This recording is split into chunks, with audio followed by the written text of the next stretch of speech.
이사야 29장 13절 14절 말씀입니다.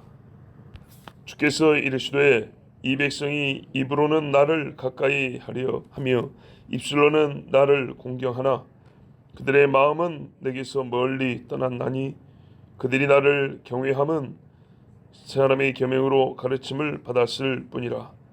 그러므로 내가 이 백성 중에 기이한 일 곧 기이하고 가장 기이한 일을 다시 행하리니 그들 중에서 지혜자의 지혜가 없어지고 명철자의 총명이 가려지리라. 아멘. 진정으로 봉인되어서 못 읽는 것이 아니고 정말 글을 몰라서 무식해서 못 읽은 것도 아니었습니다. 거짓말이었습니다.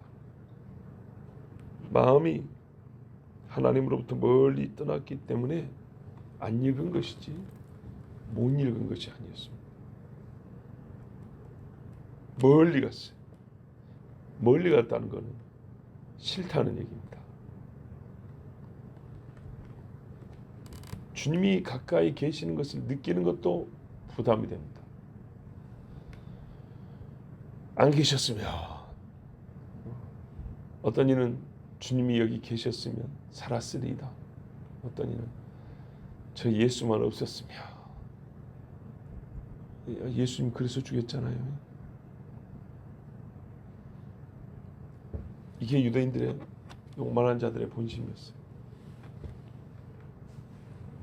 그런데요, 희한하게 전통은 잘 지켰어요. 왜 그랬을까요? 왜 잘 지켰을까요? 명예가 됐거든요. 여러분, 최첨단의 시대라는 지금도 전통을 잘 지키는 사람을 보면 한편 조롱하면서도 마음 한켠에는 그래도 그래도 존경이 된다. 조롱조라도 그런 마음을 갖고 말하는 사람도 있잖아요. 전통을 잘 지키는 건 어떤 결정적인 순간에는 그 사람이 굉장히 큰 명예로 작동을 합니다. 종교의식의 높은 자리는요, 영광을 얻게 해줬습니다. 일반 사람들이 말입니다. 어쨌든 종교는, 특히 우리 하나님을 섬기는 이 신앙에서는 사람의 차별이 없단 말이에요. 근데 그거를 잘 지키고 또는 어떤 의식에 있어서 앞선다 하면 그 사람은 그 이름이 영광스럽게 됩니다. 의식만 잘 지켜도 영광을 얻을 수 있는데 그거 못하겠습니까? 바리새인들, 제사장들, 사두개인들 보십시오. 영광을 얻지 못했다면 그렇게 안 살았을 겁니다. 예수님, 너희는 사람의 영광을 구하고 그랬습니다. 그래요. 결국에는 왜 잘 지켰냐면, 왜 주님을 떠나고 그럼에도 불구하고 계명을 지킨다고 그렇게 난리법석을 쳤냐면, 그 계명이 사람의 계명으로 바뀐 계명이기 때문에 해볼 만했어요. 하나님 부담 없이 인간적 부담만 지면 되는데 그거는 영이 아니고 육신적인 것이기 때문에 육신적인 거 약간 수고하면 될 것 같고 연기가 가능했어요. 그 소위 종교적 욕구도 충족시키고 명예욕도 충족시키고 잘하면 사람들한테 얻어먹을 떡고물도 말았어요. 그래서 입술로는 하나님을 공개하고 입으로는 온갖 찬송과 수사로 하나님을 높이는 척했어요. 이 사람들은요, 말은 이렇게 해요. 하나님이 무섭습니다. 여호와를 경외해야죠. 하지만 사람의 계명이라고 그랬잖아요. 사람들이 이미 다운그레이드 시켜놓은 수준에서, 낮춰놓은 수준에서 하나님 무섭다고 쓰는 거예요. 하나님은 사랑이시다. 성경의 표현인데요, 내용을 들어보면 사람 생각에 사랑입니다. 사람들이 해석하고 적용하고 스스로 감당할 수 있는 정도에서 정해놓은 그 법 안에서 하나님을 두려워한다 그래요. 그러니까 해볼 만해요. 한마디로요, 사망에 이르지 아니하는 형벌. 하나님 분명히 사망에 이른다 그러는데 최신 신학을 말하는 자들에게는 사망이라는 게 없습니다. 지옥이 어디 있어요? 없습니다. 종교적 외형을 갖추기 위한 보응의 체계는 있어요. 어떤 종교든지 인과응보의 이 체계는 다 있단 말이죠. 그래서 그 구색은 맞추지만 이미 본질은 싹 빼버렸어요. 자기들의 영광을 보존하고 확대시켜 줄 수 있도록 정한 관습으로서 수정된 계명들을 갖고 있었어요. 이에 대하여 성경이 잘 말씀해 주고 있습니다. 지금 이사야가 구약 시대잖아요. 예수님 오기 전이잖아요. 예수님 오시기 전에 바로 다른 선지자도 하나님의 똑같은 말씀을 받은 적이 있고요. 하나님이 친히 육신에 오신 예수님도 이에 대하여 같은 말씀을 하셨어요. 에스겔 33장 30절 이하에 보면 인자야 내 민족이 담 곁에 소한 붙인 문에서 너에 대하여 말하며 예언하는 에스겔 욕도 엄청 한다는 말입니다. 각각 그 형제와 더불어 말하여 이르기를 자 가서 여호와께로부터 무슨 말씀이 나오는가 들어보자 하고 백성이 모이는 것 같이 네게 나오며 내 백성처럼 네 앞에 앉아서 내 말을 들으나. 하나님이 다 봤다는 거예요. 사람들이 에스겔 너한테 야 하나님의 뜻무럭을 가자 하면서 많이 나오는 거 내가 봤다. 근데 걔들이 모여가지고 무슨 말 하는지도 내가 다 들었다. 맞냐? 하고 이제 에스겔한테 확인해 보는 건데 뭐라 그랬습니까? 내 앞에 앉아서 내 말을 들으나 그대로 행하지 아니하니 이는 그 입으로는 사랑을 나타내도 마음으로는 이익을 따릅니다. 입술로는 나를 공경하나 마음은 내게서 멀도다 그랬죠. 이게 어떤 식으로 나타나냐면 사랑을 말하지만 이익을 따르더라는 거예요. 사랑 타령을 왜 하는가 봤더니 전부 다 자기 이익, 자기 만족 때문이었어요. 그들은 네가 고운 음성으로 사랑의 노래를 하며 음악을 잘하는 자같이 여겼나니. 그러니까 선지자를 만날 때 저 선지자는 노래도 잘하고 우리한테 듣기 좋은 소리 해주겠지 이랬던 거예요. 내 말을 듣고도 행하지 아니하거니와 그 말이 응하리니 응할 때는 그들이 한 선지자가 자기 가운데 있었음을 알리라. 그러니까 선지자를 찾아왔는데 죄송합니다. 쥐뿔도 선지자라는 생각을 안 했던 거예요. 자기들이 원하면 동전하면 원하는 대로 말해줄 사람을 알았던 거예요. 그런데 나중에 정말 자기들이 듣기 싫은 소리였지만 선지자의 말이 응할 때야 그 사람 선지자였구나 이렇게 생각한다는 거예요. 마태복음 15장에 보면 1절부터 쭉 보면 예수님 이야기인데 그때 바리새인과 서기관들이 예루살렘으로부터 예수께 나와 이르되 이 사람들 예수님께 말 들어보자고 이제 간 거죠. 당신의 제자들이 어찌하여 장로들의 전통을 범하나이까? 떡 먹을 때 손을 씻지 아니하나이다. 율법도 아니고 장로들의 전통 이렇게 말했어요. 예수님이 이르시되 너희는 어찌하여 너희의 전통으로 하나님의 계명을 범하느냐. 아까 그랬죠. 사람의 계명이라고요. 사람의 계명을 세우려면 하나님의 계명을 무너뜨려야 됩니다. 사실상 하나님의 계명이 우리 삶에 있어서 해당되지 않는 영역이 없어요. 하나님이 이르셨으되 내 부모를 공경하라 하시고 또 아버지나 어머니를 비방하는 자는 반드시 죽임을 당하리라 하셨거늘 너희는 이르되 누구든지 아버지나 어머니에게 말하기를 내가 드려 유익하게 할 것이 하나님께 드림이 되었다고 하기만 하면 이게 고르반이죠. 그 부모를 공경할 것이 없다 하여. 차라리 하나님께 드릴 것 중에 우리가 부모님께 드릴 것도 없는데 조금 나눠서 부모님께도 드리자. 그러면 좀 덜 밉지. 참 그 사정이 딱하다고도 볼 수 있죠. 그런데 속마음은 그 뒤에 있다는 거예요. 뭐냐면 그 부모를 공경할 것이 없다. 말을 잘못했네요. 부모님께 드릴 건데 우리가 하나님 앞에 드릴 헌금이 없다 이거예요.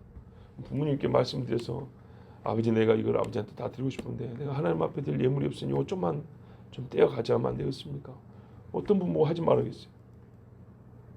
그 정도는 이해할 만한데 이것들이 거짓말로 하나님 편데 싹 가져간다는 거예요. 그러면서 원래 부모는 공개할 필요가 없어. 하나님 부모를 공개할 필요가 없다 그랬나요? 정반대 말하고 있죠. 너희의 전통으로 하나님의 말씀을 피하는도다. 그렇게 바치는 거 하나님이 바치라. 바치라고 해서 바친 거 아닙니까? 아니지 이 사람아. 나는 네 부모를 공경하면서 나한테 바치라 그랬지. 네 부모를 공개할 것이 없다 하면서 나한테 바치란 적이 없다. 그런데 그때 하나님께 온전히 바치냐? 아니죠. 그 정도 마음은 또 잘라 먹겠죠. 너희의 전통으로 하나님의 말씀을 폐하는도다. 외식하는 자들아, 이사야가 너희에 관하여 잘 예언하였도다. 이럴수도 이 백성의 입술로는 나를 공경하되 마음은 너희에서 멀도다. 사람의 계명으로 교훈을 삼아 가르치니 나를 헛되이 경배한도다 하였느니라. 헛된 경배입니다. 예배 하나님이 다 받지 않습니다. 헛된 예배가 있습니다. 그러므로 이런 짓을 했기 때문에 하나님이 어떤 보응을 행하시냐? 우리는 법을 세우는 이가 왕이고 법을 집행하는 자가 왕이고 그 법을로 말미암아 영광 얻으시는 자가 왕인데, 우리 하나님이 왕이신데 이 아리엘의 오만한 자들은 지금 마음대로 법을 만들었잖아요. 즉 왕이 되겠다는 인간들인데요. 이 사람들에게 하나님이 어떻게 행하시냐? 물론 백성들은 뭐 다르냐? 똑같습니다. 이 사람들에서 배워서 같은 마음을 갖고 있는 사람들입니다. 자, 하나님은요 공의로우신 분이라 사람의 마음, 말, 행위에 정확히 같은 무게와 같은 형식, 같은 유형의 형벌을 내리십니다. 그러니까 곡식을 끊어버리고 병들게 하고의 형벌도 내릴 수 있지만 형벌이요 죄의 유형과 일치할 때 더욱 그 죄인은 할 말이 없어지고 자기가 한 것이니까, 그리고 깨닫게 하는데도 도움이 됩니다. 그래서 하나님은 어떤 형벌을 내시냐? 이들에게 제일 중요한 형벌이 뭐냐? 그들이 버린 죄의 계명을 영영 다시 못 찾게 해버립니다. 이게 제일 무서운 벌입니다. 그래서 기이하고 기이한 일이라는 겁니다. 아니 그 많던 율법서가 다 어디 가버렸어? 진짜 그 많던 선생들이 왜 다 벙어리가 돼버렸지? 그들 눈에 놀랍고 충격적인 일이 될 것입니다. 이제 율법이 읽혀지지 않습니다. 그래도 가짜 행세를 위해서라도 읽어졌어야 됐던 거거든요. 안 읽혀집니다. 못 읽게 만들어버립니다.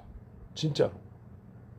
율법을 없애버리거나 그 사람들이 입을 막아버리거나 눈 멀게 버리거나 눈을 빼버립니다. 혀에 병이 생기게 만들어버립니다. 어제까지 거짓 설교라도 제법 들을 것 있게 하던 자들의 입이 어눌해져 버리고, 인간 기준으로 제법 들을 게 있다. 이 사람들 율법 설명이 오늘따라 이상하게 그렇게 해모맹나고 들을 게 없네. 예. 말자랑으로 밥 먹고 살던 인간들의 말이 이제 안 팔리는 거예요. 사람들이 서커스보다 재미없다고 가버리는 거예요. 진짜 거짓말로 들리는 거예요. 이제 자기들끼리 듣기에도 어느 정도는 구색이 맞춰져야 하나님 앞에 핑계가 될 건데 그 사람들이 듣기에도 이건 거짓말인 거예요. 이뿐 아니라요, 그동안 이 사람들이 하나님 말씀 버리고 악을 행했겠죠. 악을 행하는 기술을 개발하고 수단을 정교하게 하던 이 자칭 제자들, 이런 데 죄로웠던 사람들이 머리가 우둔해지는 거예요. 그래서 악을 행하는데요, 악을 행하면 적어도 잠시는 악을 행하는 재미라도 있어야 되겠죠. 왜 재미가 있냐면 성공하기 때문이에요. 예, 악이 성공하기 때문에. 그런데 이제 악을 계획하고 행할 때마다 계획할 때 싸우고 실행하면 실패하고 재미가 없어져 버려요. 오히려 고통이 너무 빨리 와요. 아니 사기를 쳐서 1년은 재밌게 놀다가 깜빵을 가야 될 건데 사기 치자마자 그 자리에서 잡히거나 사기를 치려고 할 때 자기들끼리 속에서 원수가 되거나 아주 그전에는 있지 않았던 악을 행하는 재미가 없어져. 본성상 악이 미워진 게 아니고 실제적으로 악이 주는 재미가 없어져 버려요. 하나님이 그걸 막아버려요. 그 중에 너의 이 명석한 머리로 우리를 즐겁게 봐 했던 그런 참 지혜자는 없습니다. 이미 참 지혜자였으면 성경을 읽었겠죠. 근데 이 가짜 지혜자들, 하나님 그 가짜 지혜를 폭로해 버립니다. 또는 숨어 있었던 지혜자들, 이게 공동체적 형벌이기 때문에 숨어 있거나 사람들에게 외면당했던 참된 지혜자들, 이제 그 사람들 찾아가야겠다. 하나님이 우리를 벌하시니까 이제라도 우리가 좀 찾아가야 되겠다 했는데 그분들이 돌아가신다거나 하나님이 데려가시는 거죠. 아니면 그분들에게도 할 말을 걷어버리신다거나 본인들이 죄 때문에 그런 건 아니에요. 그 사람들이 그 선생님들의 지혜가 감퇴해서 이 백성들이 어디를 가서도 지혜를 찾을 수 없는 두려움을 느낄 겁니다. 그럼 악을 행하는 사람들 한편에는요, 자기 같은 인간들이 있지 않은 것 때문에 안도를 하거든요. 봐보세요. 정말요. 깡패들이 칼을 들고 다니는데 자기 말고도 온 사람들이 다 칼을 들고 다니고 생각해 보세요. 겁 안 나겠어요? 서로가 서로에게 겁나겠죠. 근데 깡패 쟤는 왜 이렇게 들어오는데 다른 사람들은 전부 다 순해요. 그러면 어떨까요? 겁 안 나겠죠. 겁 안 나고 악을 저지르는 재미가 있겠죠. 악을 행하는 재미. 그런데 다 나와 같아 버리면 악인이 세상 사람들 다 자기 같으면 그 악인도 두려움에 살 수가 없습니다. 악을 행하는데 빨랐던 이 두뇌 회전들이 이제 멍청해져 버리고 참 지혜자를 찾으려고 했더니 그 지혜자도 없어져 버리고 그들도 우둔해지는 것이요. 어느 날 순식간에 내 주변에 선한 사람도 하나 없고 지혜자도 하나도 없고 명철을 가르칠 사람도 아무도 없는 일을 경험할 때 여러분 이거 얼마나 기이하고 놀라운 일입니까? 그러니까 두려움으로써 놀라운 일입니다. 아무도 없다. 내 주변에 믿음의 사람이 아무도 없다. 나를 바로 인도할 사람이 아무도 없다. 이게 얼마나 끔찍한 일인지 모릅니다. 답답해요. 영혼이 심히 답답해집니다. 물을 것은 많아지죠. 왜요? 하나님이 내리신 형벌을 경험하면서 고통스럽기 때문에 물어보고 싶은 말은 많은데 대답해 줄 리가 없다. 우리 학교에서 교과서 공부만 해도 이런 일을 경험하면 참 답답한데 영적으로 심히 사방으로 정말 어둠만 몰려오는 그 두려움과 답답함에 살 것입니다.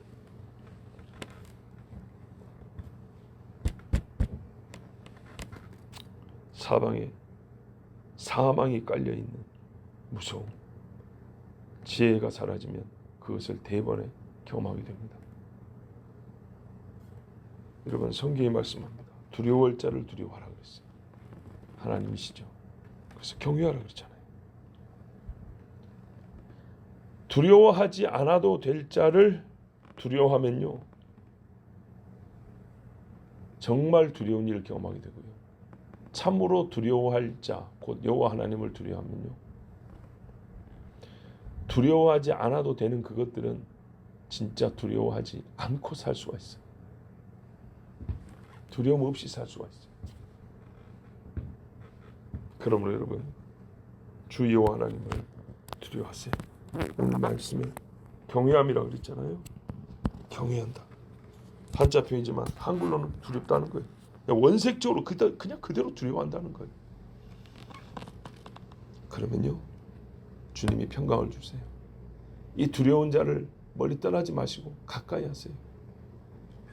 너희는 그가 가까이 계실 때 만날 만할 때 그를 찾으라. 그가 너희를 만나 주시리라 그랬습니다. 하나님을 두려워하고 하나님을 가까이 하십시오. 기도하겠습니다. 하나님 아버지 감사합니다. 올 주의 백성들이 만날 만할 때가 되어 주님 앞에 나왔습니다. 주여 우리에게 육체로 강림하사 함께 하신 것처럼 영으로 강림하사 함께 해 주시고 주여 느낌이 아니라 실제로 주의 성령이 우리와 함께 하여 주시옵소서. 정말 하나님 성령에 사로잡힌 자, 장악된 자로 살고 싶습니다. 하나님 생각에는 할 것도 없고 여호와를 두려워하는 것 외에 그 누구도 두렵지 않은 자로 살게 하옵시고 두려워함으로 여호와의 계명을 잘 지켜 순종하는 주의 백성이 다 되게 해 주시옵소서. 오늘 주일입니다. 아버지 하나님, 주님이 정하신 날, 주께서 부활하신 날을 기념하여 우리가 성회로 모입니다.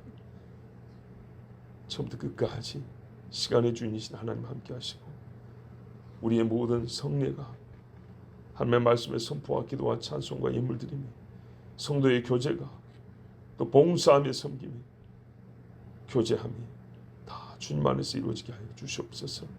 예수 그리스도의 이름으로 기도하옵나이다. 아멘.